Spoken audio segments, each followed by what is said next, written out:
महालसापति और उनके दो मित्र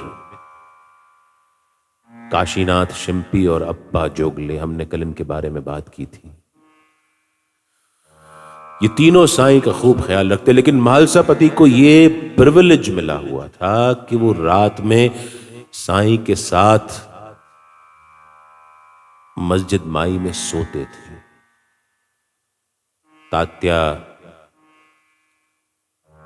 बाईजामाई के बेटे वो तीसरे व्यक्ति थे, और तीनों इतने अद्भुत रूप से सोते मस्जिद में, तीनों एक दूसरे से पैर जोड़ करके कि एक का सिर पूरब की तरफ, एक का पश्चिम की तरफ और एक का दक्षिण की तरफ।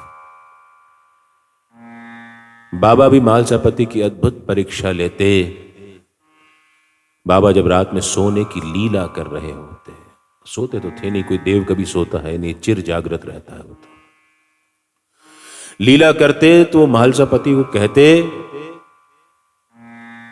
कि सुनारदा मेरा ध्यान रखना, मेरी छाती पर हाथ रखे रहे, इसमें अल्लाह के नाम स्मरण, भगवत नाम स्मरण बंद ना हो जाए। बाबा तो जागते रहते, महालसापति कभी कभार नींद के आगोश में आ जाते, उनका हाथ बाबा को भारी लगने लगता तो बाबा उनको उठा देते थे कि महालसा तू सो रहा है। ये प्रेम था। महालसापति ने अपना जीवन यापन लोगों से भिक्षा मांग करके करना शुरू किया। कुछ वक्त गुजरा, 1886 का साल, मार्ग शीर्ष पूर्णिमा। बाबा अचानक बहुत गहरी गहरी सांसें लेने लगे। उन्होंने महालसापति से कहा, महालसा मुझे ये शरीर बहुत तकलीफ दे रहा है, मैं कुछ दिन के लिए अपने वालिद के पास होकर के आता हूं।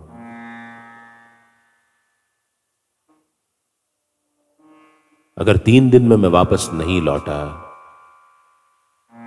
तो तू यहीं पास में मुझे दफना देना और उसके ऊपर एक हरी झंडी लगा देना, जिससे तुझे याद रहे कि तेरा साई अब भी यहीं पर है। ये कहकर बाबा ने महालसापति की गोद में सिर रख करके आंखें मूंद ली। एक दिन गुजर गया। शिरडी के गांव वाले परेशान हो उठे कि ये महालसापति इस मुर्दे को अपनी गोद में लेकर के क्या कर रहे हैं। उन पे दबाव बनाने लगे कि इस मुर्दे को यहां से जल्दी से फेंको, नहीं तो गांव में संक्रमण, इन्फेक्शन फैल जाएगा। महालसापति टस से मस नहीं हुई। दूसरा दिन गुजरने को आया। शाम को प्रशासन वालों को शिरडी के गांव वाले ले आए। उनसे महालसापति पर दबाव डलवाया कि इस मुर्दे को तुरंत यहां से रफा दफा करो। लेकिन महालसापति बाबा के प्रेमी थे।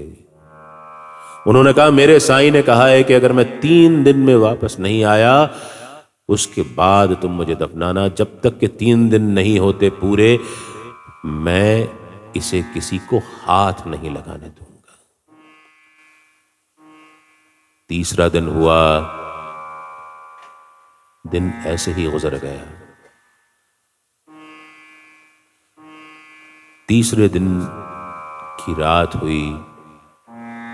प्रशासन और शिरडी के गांव वालों ने तय कर दिया कि कल सवेरे इस मुर्दे का अंतिम संस्कार कर दिया जाएगा। महालसापति को अब भी विश्वास था कि साईं लौटेंगे। रात घिराई। ज्यों-ज्यों रात के पल बीतते जा रहे थे, रात काली होती जा रही थी। सूरज निकलने से कोई 1 प्रहर पहले बाबा के हाथ में कोई हरकत हुई और बाबा वापस आ गए। धन्य है वो भक्त मालसापति जिन्होंने अपने प्रेम का फर्ज इस तरह से अदा किया। कितने ही दबाव झेले, 3 दिन तक एक शरीर को अपनी गोद में लेकर के बैठे रहना, ये साधारण मनुष्य के बस की बात नहीं है।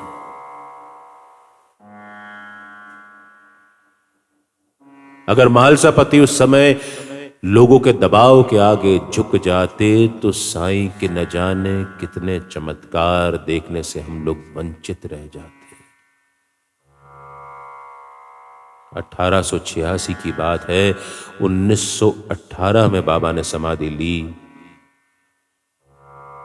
मालसापति की इस साईं भक्ति की मिसाल के आगे हम सब की भक्ति बहुत छोटी है, बहुत क्षीण है। और बाबा ने भी मालसापति का खूब ख्याल रखा। उनकी आंतरिक चेतना को बाबा लगातार जागृत करते रहे अपने सानिध्य से। बाबा की पूजा करने वाले पहले व्यक्ति मालसापति बने।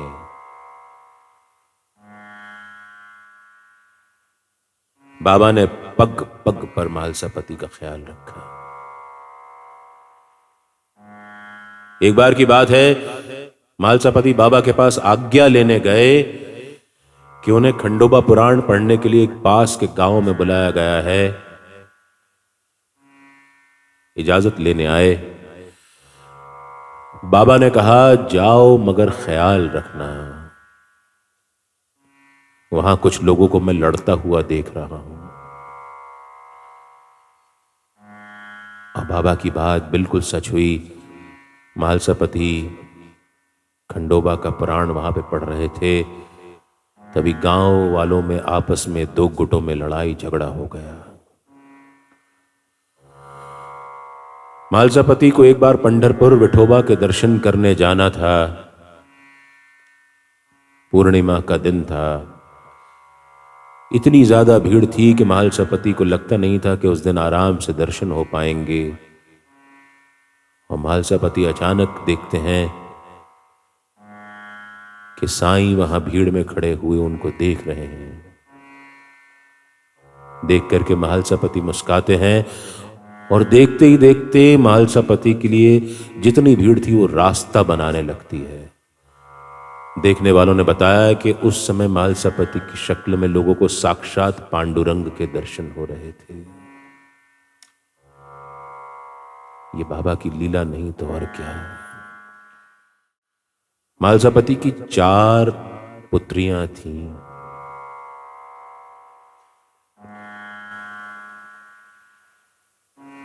एक बार उनके समधी ने उनको खाना खाने बुलाया।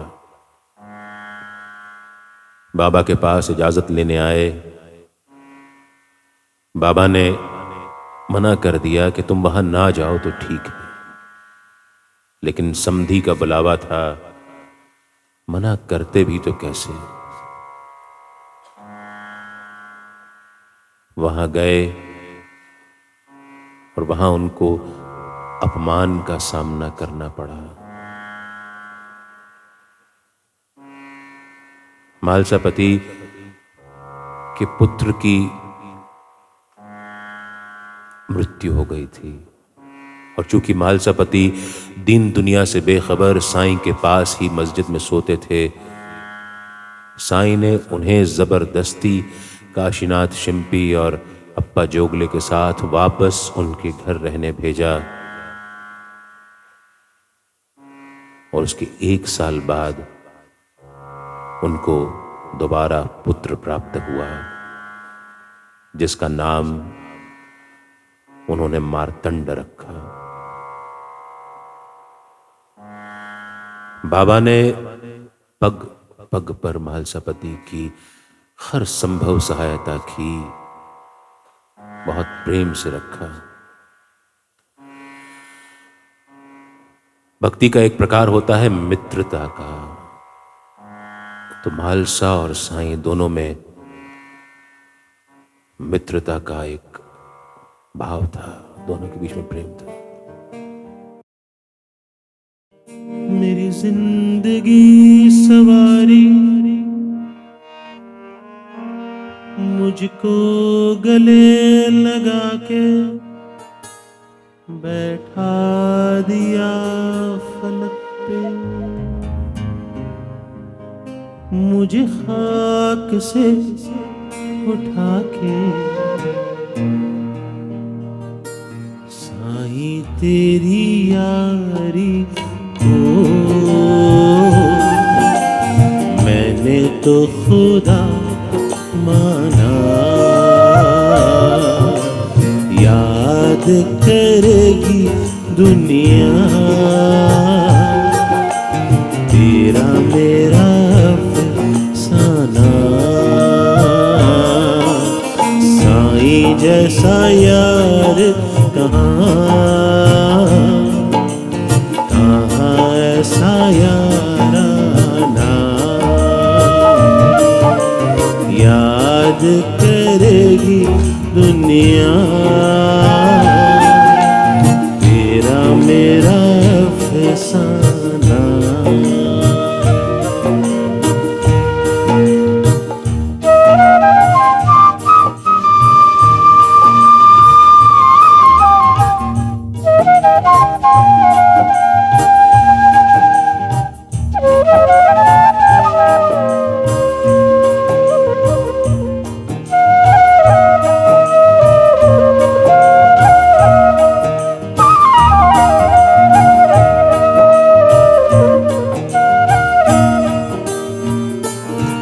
मेरे दिल की ये दुआ है कहीं दूर तू न जाए, तेरे बिना हो जीना वो दिन कभी न आए।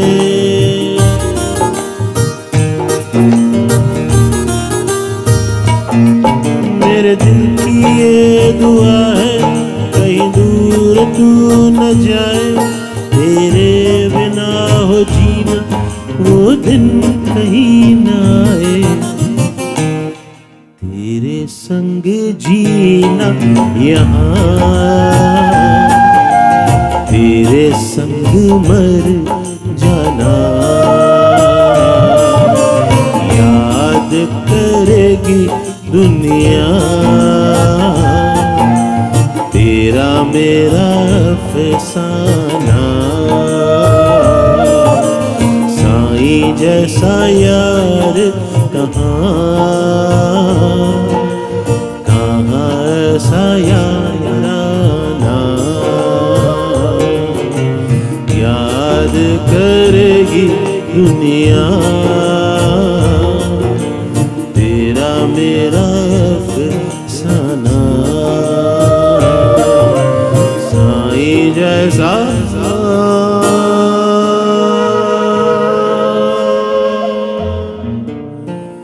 यार कहाँ